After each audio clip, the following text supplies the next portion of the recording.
A child asked why the bull had no name, and the farmer's answer left the crowd speechless. For 20 seconds the pasture held its breath. Wind slowed, fence wires hummed, and the old farmer stared at the giant bull like the ground might split if he spoke. 23 children waited. A camera clicked and then went quiet. The little girl lowered her hand and said again, softer, "What is his name?" The farmer's jaw worked, but no sound came. Someone whispered, "Maybe he forgot." The bull lifted his head, calm and heavy, as if he knew the question had been waiting for years. That morning had started bright and simple. The school bus rolled off the highway, dust rose behind it and mountain light washed the fields in pale gold. The children pressed their faces to the glass and pointed at horses, haystacks, and a red barn that leaned but did not fall. The farmer stood on the porch and nodded once when the bus doors folded open. He looked strict but kind, the way people looked after many winters. "Stay together," the teacher said. "Listen to instructions." They walked by the henhouse first. "This is Chester," the farmer said. The rooster puffed his chest like a small king. The kids laughed. A cow swished her tail. "Buttercup," he said. 8 years. "Good mother." He said the names like blessings, each one steady and warm. It felt safe, like nothing bad had ever happened here. The group reached the far fence. It was taller than the rest and braced with extra boards. The field inside lay wide and quiet, bright with grass and little yellow flowers. A massive bull grazed alone, ribs hidden under muscle, horns curved like a river bend. "Big," a boy said. "How much does he weigh?" Another asked, "Does he eat 10 buckets?" The farmer answered in short lines. 2,000. More on cold days. He kept his eyes on the animal and not on the children. The girl with the notebook noticed something the others did not. Every creature they met had a name. The bull stood nameless under a clean blue sky. She lifted her hand. "Sir," she said, "what is the bull's name?" The fence wire sang once in the wind. The farmer's hat tilted forward. "He didn't have one," he said at last. The words dropped like a stone in water. "Why?" the girl asked. He looked at the bull, then at the child. "Because names belong to the living," he said, and then he went quiet as if he had said too much already. The teacher tried to change the subject, but the girl's voice stayed in the farmer's mind like an echo he couldn't quiet. The group moved back toward the barn, laughter returning in small bursts, but the old man lagged behind. His boots pressed the dirt slowly, every step heavier than the one before. He looked back once. The bull hadn't moved. It stood exactly where it had been, head turned slightly, watching him with eyes that seemed to know something he didn't want to face. Inside the barn, the children pointed at buckets, ropes, and saddles. The smell of hay and oil filled the air. "These are tools," the farmer explained, his tone flat. "Every job has them." The teacher nodded, but her eyes kept drifting toward him. Something in his face had changed. The lines looked deeper, his mouth tighter. The little girl Lily stayed close, her small notebook clutched against her chest. She wanted to ask again but waited. When the tour ended, the farmer stood near the gate as the children boarded the bus. "Thank you, Mr. Mitchell," Mrs. Henderson said. He nodded once, touching his hat brim. "You're welcome." As the bus engine started, Lily leaned out the window. "Sir, if you ever remember the bull's name, can you tell me?" she asked. He opened his mouth, then closed it. "Maybe one day," he said. The bus pulled away and the dust swallowed the road. That night the house felt too quiet. He sat in his old chair, a cup of cold coffee untouched beside him. The clock ticked loud, each sound pressing against the silence. On the wall hung photos of his wife, Margaret, and their son, James. One picture, the only one he couldn't bear to touch, showed James as a young man, smiling beside a small bull newly bought, its coat still glossy with youth. The farmer stared at it for a long time. "You picked him," he whispered. "Said he was special." The next morning he walked out before sunrise. Mist hung over the field. The bull lifted its head as he approached, calm but distant. The farmer gripped the fence. "You didn't mean to," he murmured. "You were just scared." His voice cracked. The bull blinked once and lowered its head again. For the first time in 10 years, the farmer whispered something softer than blame. "I should have given you a name." The days that followed felt longer than usual. The farmer went through his chores as always, feeding, fixing, checking fences, but his mind kept circling back to the same question. Why hadn't he ever named the bull? He told himself it was because names were for friends, not reminders of pain. Yet now that a 7-year-old child had asked it out loud, the silence around that question felt louder than the thunder that had once torn his world apart. He couldn't sleep that night. The clock read 2:17 a.m. when he pushed himself up, slipped on his coat and stepped outside. The air was cold enough to bite. The barn stood still under the moonlight, and beyond it, the pasture stretched like a sea of silver grass. He carried a lantern as he walked toward the tall fence. The bull lifted its head, ears twitching at the soft glow. "You remember that day, don't you?" the farmer said quietly, leaning against the fence post. His breath made small clouds in the cold air. It was May.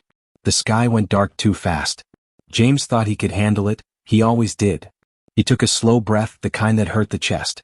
And I thought I could handle losing him. But I couldn't. The bull shifted its weight but didn't turn away. Its dark eyes reflected the lantern light like wet stones. For a long moment, neither moved. Only the sound of crickets and wind filled the space between them. "I could have ended it right then," the farmer said, voice low. "Everyone told me to. Said it would help. Said it was justice." His hands trembled slightly. "But you were just scared, weren't you? The storm, the noise. You didn't mean harm." James would have known that. He wiped his face with his sleeve. "He loved you. He said you'd make the herd stronger." The bull snorted once, a deep breath that sounded almost like a sigh. The farmer stepped closer to the fence.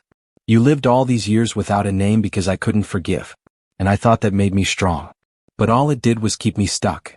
The bull lowered its head again, closer to the fence this time, as if listening. The farmer swallowed hard. Maybe that little girl was right. Maybe names aren't for forgetting, maybe they're for remembering the right way. "For the first time in 10 years, he said softly, "I'll find one for you. Not today, but soon." The bull blinked slowly, calm as the dawn light broke behind the mountains, turning the grass gold. The next afternoon the school called. Mrs. Henderson's voice came through the old landline, warm but cautious. "Mr. Mitchell," she said, "I wanted to thank you again for yesterday. The children can't stop talking about the ranch. Especially Lily." He smiled faintly, tracing the rim of his coffee mug. "She's a bright one." "She is," the teacher agreed. There was a short pause. "She wrote something in her reflection journal about your bull. Would you like me to send it over?" He hesitated. "What did she say?" Mrs. Henderson read slowly, as if she knew every word carried weight. She wrote, "I think the bull feels lonely without a name. Maybe if someone calls him by one he will feel loved again. Maybe the man will too." For a moment the line went quiet. The farmer looked out the window where the bull stood far across the pasture, a dark shape against the wind. "Tell her," he stopped. His throat tightened. "Tell her she might be right." After hanging up he walked outside again. The air smelled of cut hay and dust. He moved past the barn, past the rows of feeding troughs, until he reached the tall fence again. The bull stood near the middle of the field this time, grazing slow, tail flicking away flies. "You've got people thinking about you," he said quietly. "A 7-year-old girl decided you deserve love. She's not wrong." The bull lifted his head, grass falling from his mouth. The wind caught the farmer's hat brim and tugged it back slightly. "You know," he continued, "I used to talk to everything here, the cows, the dogs, even the wind. After James, I stopped talking to anything." He leaned his arms on the fence rail. "That day, the storm, I keep seeing it. He ran toward you because you were panicking, not mean. I keep telling myself I forgave you, but I never did. I just went quiet instead." The bull turned its head, one dark eye watching him closely. "You didn't take him from me on purpose," the farmer whispered. "And keeping you nameless didn't bring him back." For the first time, the bull took a few heavy steps toward the fence. It stopped within reach, breathing slow. The farmer didn't move, afraid to break whatever silent understanding had begun to form. "Maybe," he said softly, "it's time I stop punishing both of us." The bull exhaled, long and deep, a sound somewhere between peace and surrender. The farmer nodded once, eyes wet. "Tomorrow," he said. "Tomorrow I'll try again." The next morning dawned clear and cold, the kind of morning when the air felt new, like the world was giving a second chance. The farmer poured himself a cup of coffee, but it went untouched. He sat at the kitchen table staring at the window, the one that looked out over the pasture where the bull stood grazing. His hands rested flat on the table, still and tense, like he was bracing for a storm that only he could feel. There was a knock on the door. He frowned. Visitors were rare. When he opened it, Mrs. Henderson stood there, smiling gently, and beside her was Lily holding her little notebook. "Good morning, Mr. Mitchell," the teacher said. "I hope we're not intruding." Lily wanted to drop something off. Lily held out a folded piece of paper. "I drew him," she said. He took the paper carefully. Inside was a pencil sketch, rough but full of life. A big bull standing proud under a mountain sky. Above it, in uneven 7-year-old handwriting, she had written, "The Bull Who Waits." The farmer stared at it for a long time. "That's a fine drawing," he said softly. "I thought maybe he's waiting for his name," Lily said. "You said names are for the living, but I think names are also for healing." Her words caught him off guard. He looked down, blinking hard. "Healing," he repeated. Mrs. Henderson smiled sadly. "She's been thinking a lot about your story yesterday. So have I." He nodded slowly, his voice rough. "Come on then. You both might as well meet him properly." They followed him down the dirt path toward the tall fence. The wind brushed through the grass and the mountains glowed in the distance. The bull was already near the fence, as if he'd known they were coming. "There he is," Lily said softly, gripping her notebook. "He's beautiful." The farmer placed a hand on the fence post. "He's been through a lot," he murmured. "And so have I." Lily tilted her head. "Then maybe you can both start over?" He looked down at her, at those clear, unafraid eyes, and something in him finally gave way. "Maybe we can," he said. The bull stepped closer, his breath warm against the cool air. The farmer reached out slowly until his hand rested on the animal's neck for the first time in years. His voice trembled. "It's been too long, old boy. Maybe today's the day we change that." The bull's hide was warm beneath his palm, the muscles steady and calm under the coarse hair. For a moment the farmer said nothing. He just stood there, one hand on the animal that had carried his grief for a decade. Lily watched in silence, her small fingers wrapped around the fence wire, afraid that even breathing too loud might break the fragile piece forming in front of her. Mrs. Henderson's eyes shimmered. She sensed the weight of the moment but didn't speak. The wind stirred lightly, carrying the faint smell of hay and earth. The bull flicked its tail once and then stood still again. "You were there that day, weren't you?" the farmer said quietly. "When the thunder came." His voice trembled, but he didn't pull his hand away. "James was trying to calm you down. You were just a baby then, only 2 years old." The bull shifted slightly, lowering his head as if he understood. The farmer's voice cracked. "I've spent 10 years blaming you. 10 years walking past this field pretending you didn't exist. I thought if I ignored you, I could ignore the pain too." He took a long breath, his hand shaking. "But I was wrong." Lily looked up at him. "My mom says when something hurts, you have to talk about it. Otherwise it stays big forever." He smiled faintly at her innocence. "Your mom's a wise woman. She says naming things helps," Lily continued softly. "It's how you make peace with them." The farmer looked back at the bull. The morning light turned the animal's coat a rich brown, almost golden in the sun. "Naming means forgiving," he said under his breath. "Maybe," Lily said, "it means remembering the good part." The bull took a small step forward, closer to the fence. The farmer's throat tightened. "James loved you," he said. "He picked you himself. Said you had strong bloodlines and a calm heart." He blinked back tears. "I think he'd be upset if he knew I kept you nameless all this time." For a long while there was only silence, the kind that stretched but didn't hurt. Then the farmer whispered, almost to himself, "Maybe it's time to give you what I should have given years ago." The bull lifted his head, eyes meeting his. The old man felt something shift inside, not a sudden release, but a slow, quiet opening, like a door unlatched after years of rust. "I'll try," he whispered. "Not just for me. For him." The farmer stayed by the fence long after Lily and Mrs. Henderson had gone. The afternoon sun had drifted high, soft and gold, pouring over the hills and across the field where the bull grazed again, peaceful and sure. Every few minutes the farmer's eyes would flick toward the animal and he'd think of James, how he'd walked this same stretch of land with laughter in his voice, talking about bloodlines and new calves as if the world itself couldn't run out of good days. Inside the house the clock ticked softly. He poured himself another cup of coffee but didn't drink it. His hands found an old photo album from the top shelf, the one he hadn't touched in years. Dust clung to the cover. When he opened it, the first photo nearly knocked the breath from his chest. James, tall and smiling, standing beside that same bull 10 years younger, both bathed in the pink light of a Montana sunset. He sank into his chair, the photograph trembling slightly in his hands. "You were proud of him," he murmured. "Said he'd make us stronger." His eyes blurred. "And I let my pain turn your gift into a punishment."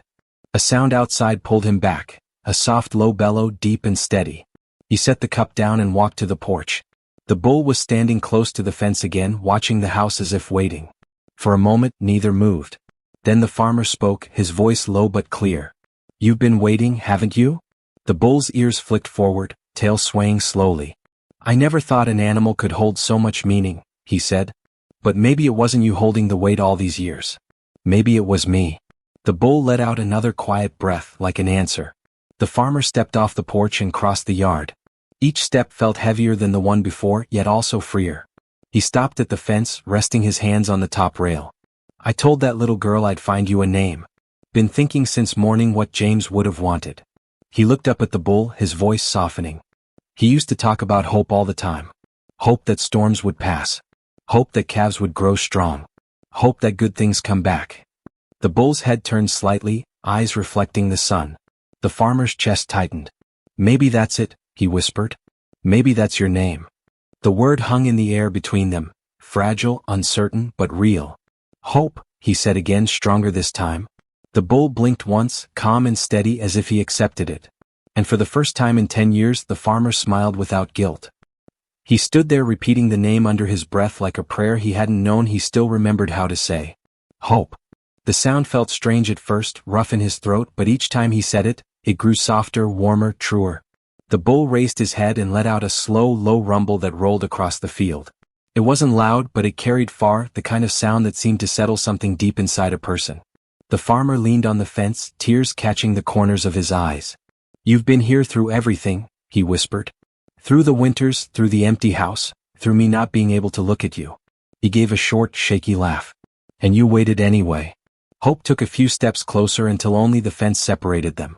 The farmer reached out and rested his hand on the animal's forehead, feeling the steady thrum of life beneath the hide. "I should have seen this long ago," he said.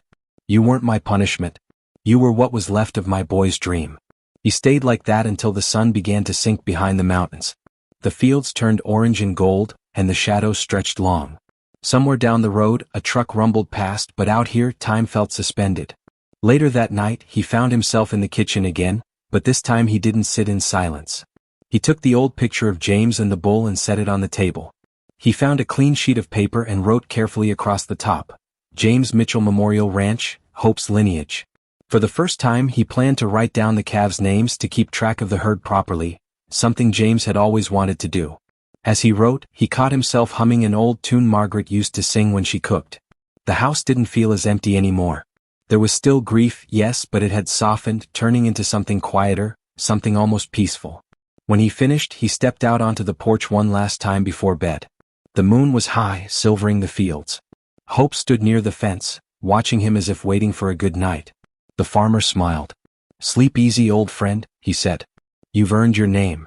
Hope lowered his head once, slow and calm, before turning back toward the dark pasture. The farmer closed the door behind him, whispering, "So have I." The following week, something began to change around the ranch. Something small at first, like the way the mornings felt lighter, the silence less heavy. The farmer found himself talking again, not just to the animals, but to the people who stopped by for feed or fencing wire. He'd mention the bull by name now. "Hope's doing fine," he'd say, and each time it felt a little easier, a little more natural. One morning he drove into town for supplies. At the small cafe on Main Street, he ran into Mrs. Henderson again. She was sipping tea by the window and smiled when she saw him. "How's the ranch?" she asked. He hesitated for a moment, then smiled. "Peaceful," he said. "And the bull?" "Hope he's doing well." She set her cup down. "You named him," she said, her voice soft with understanding. "Yeah," he replied. "Finally did."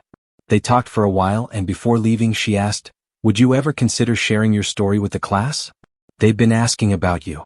The farmer thought about it, about the faces of those 23 children sitting on hay bales, about Lily's drawing and her question that changed everything. "Maybe," he said. "I think I'd like that." That afternoon he returned home and walked to the pasture. Hope stood under the same tree where James used to rest after long days of work. The farmer leaned against the fence. "You're famous now," he said with a faint smile. "Kids in town know your name." The bull flicked an ear and snorted softly as if unimpressed. "I'll tell them your story," the farmer continued. "Not just about what happened, but what came after. About forgiveness. About how healing doesn't come all at once." The bull turned his head and met the farmer's gaze. For a moment, it was as if the animal understood, that its existence had somehow turned into something far greater than itself. The farmer sighed. "James would have liked that," he murmured. "He always said every creature has a purpose. Maybe this was yours." He stayed there a while, watching the bull graze, the sound of rustling grass blending with the wind. For the first time in a decade, the grief didn't feel like a wound, it felt like soil, something that had given root to hope. As he turned to head back to the house, he stopped and glanced once more at the pasture. "You know, boy," he said, "you're not just a story now. You're a lesson." Hope raised his head, the sunlight glinting off his horns like a quiet nod of agreement. 2 weeks later, the school invited him to visit. The letter was written in neat handwriting, signed by Mrs. Henderson, and a shaky line of signatures from all 23 children. At the bottom, in pink crayon, Lily had drawn a smiling bull beside the words, "Please come tell us about hope." The farmer sat at his kitchen table staring at the letter for a long while. He wasn't sure if he was ready. Talking about that day still made his chest tighten. But then he remembered Lily's small voice saying, "Maybe names are also for healing." He smiled faintly. Maybe this was part of it. On the morning of his visit, he put on a clean shirt, polished his boots, and tucked the old photograph of James and the bull into his coat pocket. He also carried Lily's drawing, carefully framed. The drive to the school felt shorter than he expected, the road familiar in a way he hadn't felt in years. When he entered the classroom, 23 faces turned toward him, eyes bright with curiosity. Lily was in the front row, her notebook open, pencil ready. "You came," she said, her face lighting up. He chuckled softly. "I gave my word, didn't I?" Mrs. Henderson smiled and gestured toward the front. "The floor's yours, Mr. Mitchell." He cleared his throat, the photograph trembling slightly in his hand. "This," he said, holding it up, "is my son James. And this is Hope, the bull you all met that day." The class leaned forward. Some gasped softly. "This picture was taken the day James brought him home," he continued. "That was one of the happiest days of his life. But later, something terrible happened. For a long time, I let that pain turn into anger. I thought if I gave the bull no name, I could forget what happened." He looked around the room. Every child was silent. "But forgetting doesn't heal anything," he said quietly. "Sometimes it's better to face what hurts and turn it into something good." Lily raised her hand gently. "Is that why you named him Hope?" He nodded. "Yes. Because James always believed that hope was what kept life going, even after the worst storms." There was a hush in the room. The farmer felt his throat tighten, but this time it wasn't from pain, it was from something lighter, something freer. He smiled and said softly, "So, you see, sometimes it takes a child's question to remind an old man how to start living again." When the class ended, no one moved right away. The children sat quietly, as if afraid that clapping might break the spell his words had left in the air. Mrs. Henderson finally wiped her eyes and said, "Thank you, Mr. Mitchell. I think we all learned something important today." He smiled, a little embarrassed by the attention. "I think I did too." Lily walked up to him, clutching her notebook. "Can I see the picture again?" she asked. He showed it to her, the younger version of himself beside James and the bull, both glowing in the late-day sun. "He looks happy," she said. "He was," the farmer replied. "He loved that bull from the moment he saw him." Lily hesitated, then asked, "Do you think Hope remembers him?" The farmer's eyes softened. "Maybe not the way we remember," he said, "but animals remember kindness. I think he remembers being loved. And that's enough." She nodded, her face thoughtful. Then she handed him a small envelope. "This is from everyone," she said. "We made you something." Inside was a collection of small drawings. Each child had drawn a different animal from the ranch, with names written carefully underneath. In the middle, in bold letters, was one single word: Hope. He swallowed hard looking at it. "You all did this for me?" "For you and Hope," Lily said. "And for James too." He smiled through misty eyes. "Thank you. I'll keep this safe." That evening, back at the ranch, he placed the children's drawings beside Lily's original sketch and the photograph of James. They looked right together, past, present, and what might come next. He stepped outside just as the sun dipped low. The air smelled of grass and rain, and in the distance, Hope stood near the fence, watching him like always. The farmer leaned against the post. "They remembered you today," he said softly. "Told your story. Turns out you're teaching more than I ever could." Hope lifted his head, tail swishing slowly. The farmer smiled. "Seems you were never the monster I thought. You were the lesson." He reached into his pocket and pulled out an apple, tossing it over the fence. "For old time's sake," he said. Hope crunched it slowly, the sound steady and calm in the evening air. The farmer whispered, "Good boy. You did right by him." The sun slid behind the mountains, painting the sky in gold and violet, and for the first time, the farmer didn't see loss when he looked at the horizon. He saw continuation. He saw peace. The following spring, life returned to the ranch in full color. The snow melted early that year and new grass grew thick across the pastures. Calves kicked their legs in the morning light, and the sound of running water filled the ditches again. The farmer walked the fence line each day with a steadier step, his shoulders a little straighter than before. Hope was slower now, older but strong. His coat still shone when the sun hit it right, and he moved with quiet authority among the younger bulls. Every morning the farmer brought him an apple. It had become a ritual, one for remembrance, one for forgiveness, and one for gratitude. One day a letter arrived. It was from Lily's mother. Inside was a picture of Lily standing at her school's science fair beside a poster titled, "How Animals Help People Heal." In the center was a large drawing of a bull and under it a single word, hope. The farmer read the note twice. "She still talks about you and your ranch," her mother had written. "You made her believe that even sad stories can have kind endings." He set the letter down gently, his chest warm with something that felt like pride and peace at the same time. That weekend, a small van came down the gravel road. Lily, Mrs. Henderson, and a few new students stepped out. "We wanted to visit Hope," Lily said, grinning wide. The farmer's smile reached his eyes. "He's waiting for you." They followed him out to the pasture. Hope stood near the fence, head raised, ears flicking. "He's bigger than I remember," one boy exclaimed. "He's gentle," Lily said softly. "He listens." The farmer nodded. "He listens better than most people I know." The children laughed, and the sound drifted through the field like sunlight breaking through clouds. Lily held out a bright red apple through the fence. Hope leaned forward, lips brushing the fruit from her palm. "He still likes apples," she said. "He always did," the farmer replied, smiling. For a while, everyone stood there quietly, just watching Hope chew, the wind stirring the grass around them. The farmer glanced at the children and said, "James used to say the world only feels heavy when we stop seeing what's still good in it. You kids remind me that he was right." As they left, Lily waved from the van window. "See you soon, Mr. Mitchell. And tell Hope we love him." The farmer raised his hand in a wave, his heart full. When the van disappeared beyond the hill, he turned to the bull and whispered, "They learned from you." "We both did." Hope flicked his tail and looked out across the glowing fields, the sky above stretching wide and endless, like forgiveness itself. A few years passed and the ranch grew quieter again. The seasons rolled through like clockwork, spring calves, summer storms, autumn harvest, and winters wrapped in snow. The farmer's hair had turned fully white now, his steps slower, but his mornings still began the same way: black coffee, a walk to the fence, and an apple for Hope. Hope had aged too. His movements were slower, his breath heavier, but his eyes still carried that same steady calm that had once frightened the old man and now comforted him. Each morning, the bull waited near the gate as if counting the farmer's footsteps.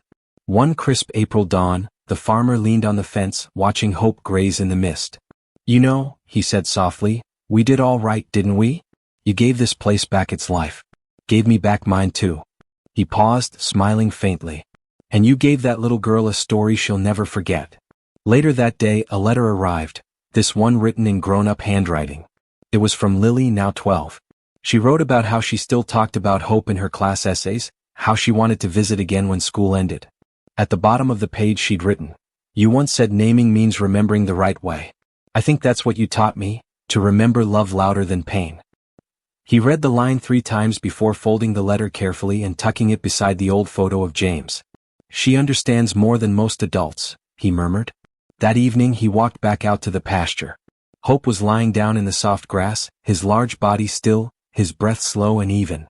The farmer knelt beside the fence, reaching through to touch his neck. "Rest easy, old friend," he said. "You've carried enough." The sun slid behind the mountains, painting the world in amber. For a long time man and bull stayed there, the silence between them warm, not empty. Weeks later, Hope passed quietly in his sleep. When the farmer found him the next morning, he didn't cry. He just stood beside him, hand resting on the still shoulder. "Thank you," he whispered. "You gave me 10 more years of peace I never thought I'd have." He buried Hope beneath the old cottonwood tree near the fence, the same spot where James had first led him all those years ago. Above the grave, he placed a wooden sign with one word carved deep into it: Hope. Months later, children still came to visit. Lily, older now, stood beside the sign with tears in her eyes and a smile on her face. "He was never just a bull," she said quietly. He was the reason we all believed again. The farmer nodded. That's right, he said. And that's the lesson he left behind. Pain doesn't have to be the ending. Sometimes it's just where the story begins. He looked toward the horizon, where morning light broke across the hills, and felt something soft inside him. The same word he'd once given to a nameless bull and without realizing had given back to himself. Hope. Moral lesson. Grief may stay with us, but it doesn't have to define us. Healing begins when we choose to see love instead of loss, forgiveness instead of anger, and when we name our pain not to keep it, but to finally set it free.